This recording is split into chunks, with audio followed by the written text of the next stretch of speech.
विद्यार्थी मित्रांनो नमस्कार. SYBSC computer science and SYBSC regular mathematics paper second semester 3 that is numerical technique किंवा numerical methods and its application. आज आपण Euler's method to solve differential equation हा topic निवडला आहे. याचं एक एक्झाम्पल बघा.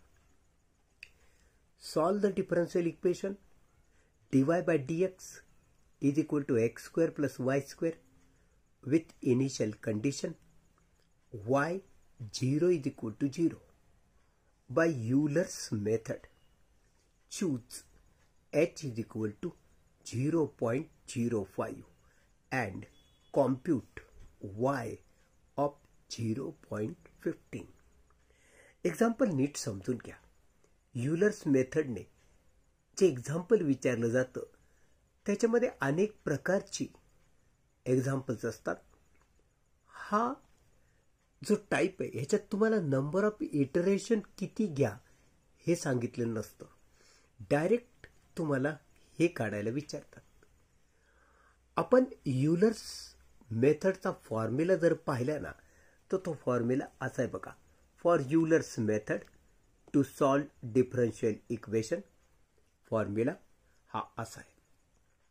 y of n plus 1 is equal to yn plus h into f of xn yn. हे फंक्शन आहे.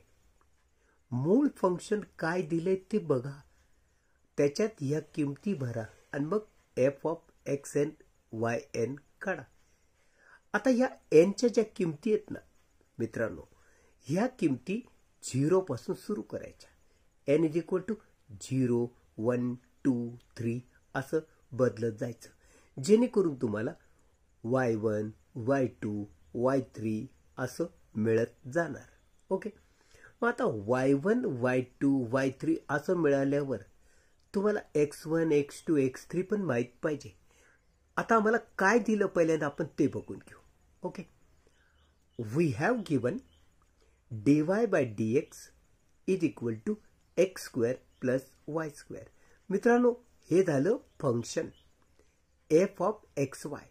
dy बाय dx म्हणजे काय, दिलेलं function. So dy by dx लाच आपण एफ ऑफ एक्स वाय म्हणत असतो, ते लक्षात ठेवा. आणि ते आहे x square plus y square. That means given function is x square plus y square. Okay. आता अजून एक गोष्ट अशी असते की आम्हाला इनिशियल कंडिशन दिलेली असते. ही इनिशियल कंडिशन म्हणजे ह्या इनिशियल व्हॅल्यूज झाल्या एक्सच्या आणि वायच्या. x0 y0 ह्या इनिशियल व्हॅल्यूज झाल्या. आता जेव्हा ही इनिशियल कंडिशन दिलेली असते ना, याच्यामध्ये ही जी कंसात असते त्याला आपण x0 म्हणतो. म्हणजे इनिशियल व्हॅल्यू ऑफ एक्स ती आपण x0 ने डिनोट करणार. आता ती किती दिलेली आहे, 0. याचा अर्थ x0 झाला 0. ओके. मग ही जर x0 आहे तर ही y0 असणार. म्हणजेच y0 ची किंमत किती झाली, 0. तर हे दिलेल्या इनिशियल कंडिशन वरून तुम्हाला लिहिता आलं पाहिजे. Initial values, this is initial condition, these are initial values. h यामध्ये तुम्हाला दिलेला आहे, किती दिलाय, 0.05. तर ह्या साऱ्या इनिशियल कंडिशन होय. आता याचा वापर करून आणि यूलर्स फॉर्म्युला वापरून आपण पुढं कसं आपल्या टार्गेटपर्यंत पोहोचतो हे लक्षात घ्या. तरी एक गोष्ट लक्षात ठेवा मित्रांनो, तुम्हाला या उदाहरणात y ऑफ 0.15 काढायचं आहे. म्हणजे तुम्हाला हे ठरवायचं आहे y1 y2 y3 असं कुठपर्यंत जायचं. ओके. दुसरी गोष्ट, हे काय आहे, हे h वर डिपेंड आहे. हे आहे x ची किंमत. हे आपण इनिशियल कंडिशन मध्ये पाहिलं होतं. इथं आपण पहिल्यांदा दिलेल्या याला x0 म्हणलं होतं, त्याच वेळेस याला y0 म्हटलं. म्हणजे इथं जे आहे तेच इथं असणार आहे, हे लक्षात ठेवायचं. मग आता हे किती आहे, हे x1 आहे, की x2 आहे की x3 आहे हे आम्हाला समजून घ्यावं लागेल. ओके, आता हे सगळं नीट समजून घ्या. Now taking n is equal to 0 we get, जो युलर्स मेथडचा फॉर्म्युला होता ना, त्यात n च्या किमती आपण ठरवल्या होत्या 0 पासून सुरुवात करायची, म्हणून मी 0 घेतला. सो तो जो फॉर्म्युला होता ना, तो असा होता yn plus 1 is equal to yn plus h into f of xn yn.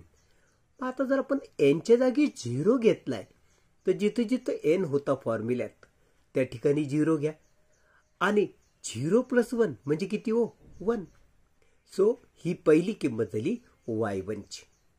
हा y0, हा h, हा f ऑफ x0 y0. आता जे फंक्शन होतं थोडक्यात, त्या फंक्शनमध्ये x आणि y च्या जागी तुम्ही x0 आणि y0 च्या किमती टाकायच्या असतात. तर बघ, फंक्शन असं होतं f of x0 y0 x0 चा स्क्वेअर प्लस y0 चा स्क्वेअर. फंक्शन काय होतं? x square plus y square. मग x च्या जागी येणार x0 त्याचा स्क्वेअर, y च्या जागी येणार y0 त्याचा स्क्वेअर. अहो x0 y0 च्या किमतीत तुमच्याकडं दोघांच्या किमती 0 0 आहेत. शेवटी 0 चा स्क्वेअर ॲडिशन 0 येते. म्हणजे f ऑफ x0 y0 ची किंमत 0 तुम्हाला मिळाली. ओके, मग आता ही जर किंमत x0 y0 मिळाली तर आपल्याला फॉर्म्युल्यात भरता येऊ शकते. आता आपण युलर्स मेथडचा फॉर्म्युला जो होता ना, हा y1 is equal to y0 plus h into f of x0 y0 ह्याच्यात किमती भरू. हे तर माहीत नाही म्हणून y1 तसाच. y0 ची किंमत 0, h ची किंमत 0.05 आणि याची किंमत 0. आत्ताच काढली ना. मग हा गुणाकार जर केला तर तो 0 येणार, प्लस 0 शेवटी 0. थोडक्यात y1 ची किंमत मिळाली 0. ओके, आता एक गोष्ट लक्षात ठेवा, मी मगाशी बोललो पण होतो, ही y1 ची किंमत आहे ना, पण तर लिहितो कशी आपण? y1 ची किंमतलाच आपण असं लिहितो y ऑफ x1. ओके, मग हा x1 किती ते आम्हाला माहित नाही, म्हणून एक गोष्ट लक्षात आली, y1 0 आहे म्हणजे y ऑफ x1 0 आहे. पण x1 किती हे कसं काढायचं ते पण बघा. x1 हा या फॉर्म्युल्याने मिळतो, x0 प्लस h. तुझ्याकडे x0 आहे, तुझ्याकडे h आहे, म्हणजे तुला x1 कळला. ओके, मग x2 जर काढायची वेळ आली तर कशी काढायची? फॉर्म्युला हा आहे x0 plus twice of h. Okay, मग x3 काढायची वेळ आली तर कशी काढायची? x0 plus thrice of h. Okay, अशा रीतीने आपण पुढं x4 x5 जसे लागतील तसे काढत जातो. That means so on. Okay, हे फक्त लक्षात ठेवा. इथं 3 असेल तर 3h, इथं 2 असेल तर 2h. हा x0 x0 x0 फिक्स आहे. ओके, मग आता तुम्ही विचार करा, हा x1 किती आहे ते पहिल्यांदा बघून घ्या. x1 तुला काढायचं असेल तर बरं याच्यात किमती. x1 is equal to x0 आहे 0, h आहे 0.05. ही ॲडिशन झाली 0.05. याचा अर्थ x1 किती? 0.05. कळलं का? या इथं आपण x1 शोधत होतो ना, y1 तर कळला 0 आहे, पण x1 किती तर तो आता आपल्याला कळला 0.05. ओके, मग अशा रीतीने x1 x2 x3 तुला कळल्यावर तुझ्या लक्षात आलं का, हेच तर आम्हाला शोधायचं होतं. x ची किंमत जर इतकी असेल तेव्हा y ची किंमत किती, असंच आपल्याला विचारलं होतं. म्हणून एक गोष्ट लक्षात ठेव, ही जर x3 आहे तर तुला कितीपर्यंत काढायचं y च्या किमती? y3 पर्यंत. So in short we have to find y3 when x3 is equal to 0.15. थोडक्यात तुला हे असं विचारलंय ना, y ऑफ 0.15 किती?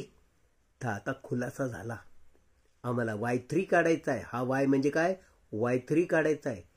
x3 किती आहे? 0.15. ओके, म्हणजे थोडक्यात y3 पर्यंत आम्हाला जायचंय.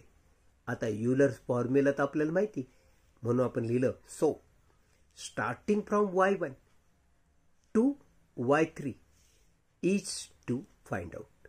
म्हणजे आम्हाला y1 काढायचं आहे, मग y2 काढायचा आहे आणि मग y3 काढायचा आहे. म्हणजे याची किंमत आम्हाला मिळेल. थोडक्यात याची किंमत मिळेल. कळलं का? ही जी किंमत आहे ही y3 आहे, कारण ही जी किंमत आहे x3 ची. हाच प्रश्न तुला विचारलाय. y ऑफ 0.15 किती? म्हणजे ही x3 आहे, हे आपण वरच पाहिलं.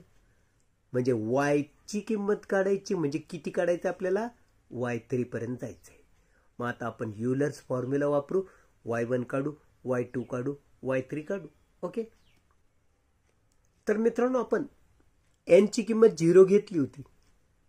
आता आपल्याला n ची किंमत 1 घ्यायची. युलर्स मेथडचा जो फॉर्म्युला होता y of n plus 1, n ची किंमत जर मी 1 घेतली तर 1 प्लस 1 म्हणजे 2 होणार.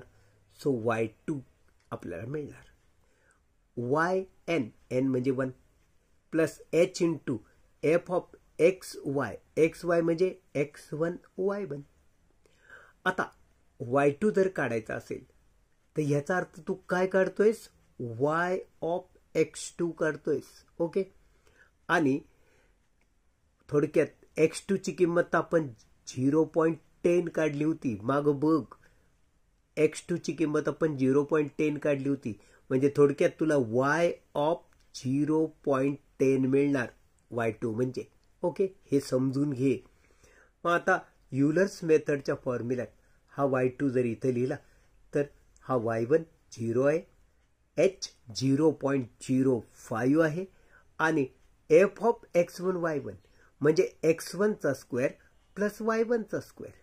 आता x1 आपण काढली होती माग बघ 0.05, त्याचा स्क्वेअर प्लस y1 आपण काढला होता 0, म्हणून त्याचा स्क्वेअर. हे फंक्शन मध्ये x1 आणि y1 च्या किमती टाकल्या. ह्याला जर सोडवून घेतलं तर 0.05 चा स्क्वेअर किती होत असतो? 0.0025. हा तर 0च आहे, त्यामुळे ही ॲडिशन येणार 0.0025. मग हा गुणाकार तू करणार आहेस. हा गुणाकार जर कॅल्सीने कर, हा गुणाकार जर केला तर तो गुणाकार येतो 0.000125. हा येतो तो गुणाकार. मग आता तुला लक्षात ठेव 4 डेसिमल प्लेसेस घ्यायचे. हा एक पहिला, हा दुसरा, हा तिसरा, हा चौथा. पुढचे हे ड्रॉप केले तरी चालतील, फक्त 4 डेसिमलचा विचार कर. म्हणून तू यालाच काय लिहिशील? 0.0001. ओके, आता ह्याची किंमत जर 0.0001 लिहिली तर मित्रांनो तुला काय मिळालं? y2. म्हणजेच काय मिळालं तुला? y of x2. x2 किती होता? 0.10, म्हणजे y ऑफ 0.10 आम्हाला मिळाला. किती? 0.0001. हा मिळाला y2. मग साहजिक आहे आता n ची किंमत अजून 1 ने वाढव, म्हणजे n ची किंमत तू किती घेशील? 2. युलर्स मेथडच्या फॉर्म्युल्यात जर n ची किंमत 2 टाकली तर आम्हाला मिळतं y3 is equal to y2 plus h into f of x2 y2. Okay, मग थोडक्यात y3 म्हणजेच काय? y of x3. ओके, आणि y ऑफ x3 किती होता?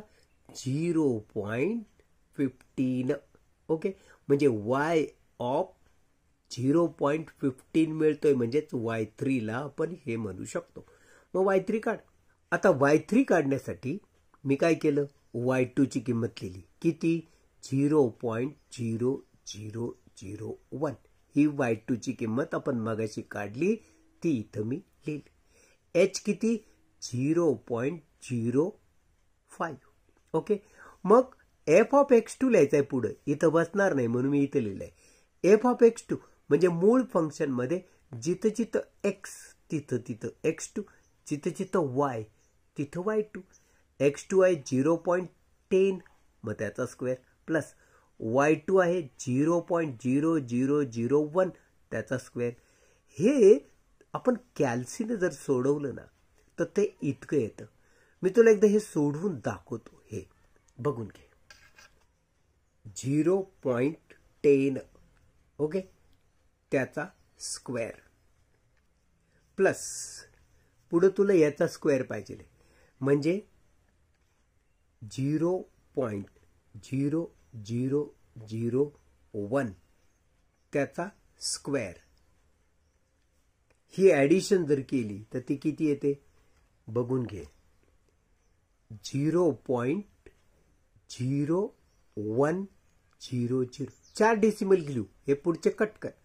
1 2 3 4 म्हणून मी लिहितो 0.0100.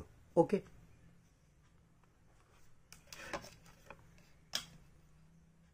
म्हणून या इथं मी ही ॲडिशन लिहिली बघ 0.0100. मग हा प्रॉडक्ट करून बघ. तो प्रॉडक्ट येणार आहे इतका 0.0005. ओके हा प्रॉडक्ट. मग त्यानंतर तू विचार कर थोडंसं. ही ॲडिशन करायची. ही ॲडिशन जर तू केलीस कॅल्सीने कर ती येते 0.0006. सो y3 ची किंमत तुला काढायची होती ती मिळाली इतकी. आता याच y3 ला आपण कसं लिहितो तुला माहिती आहे. आपण लिहितो हे असं y3 = y of x3. Okay मग x3 किती होता तुला माहिती आहे 0.15. थोडक्यात y3 म्हणजे काय y ऑफ 0.15 आणि तो किती आला 0.0006. ओके थोडक्यात या इथंच तुला थांबायचं होतं. याचीच तुम्हाला किंमत काढायची होती. ती तुम्ही काढली बाय युजिंग युलर्स मेथड. तर मित्रांनो व्यवस्थित समजून घ्या. काहीही अडचण असेल तर विचारा. आजचे लेक्चर आपण इथेच थांबूया. युलर्स मेथडचा पुढचा प्रकार पुढचा टाईप घेऊन आपण भेटूया पुढच्या व्हिडिओमध्ये. तोपर्यंत मला निरोप द्या. नमस्कार.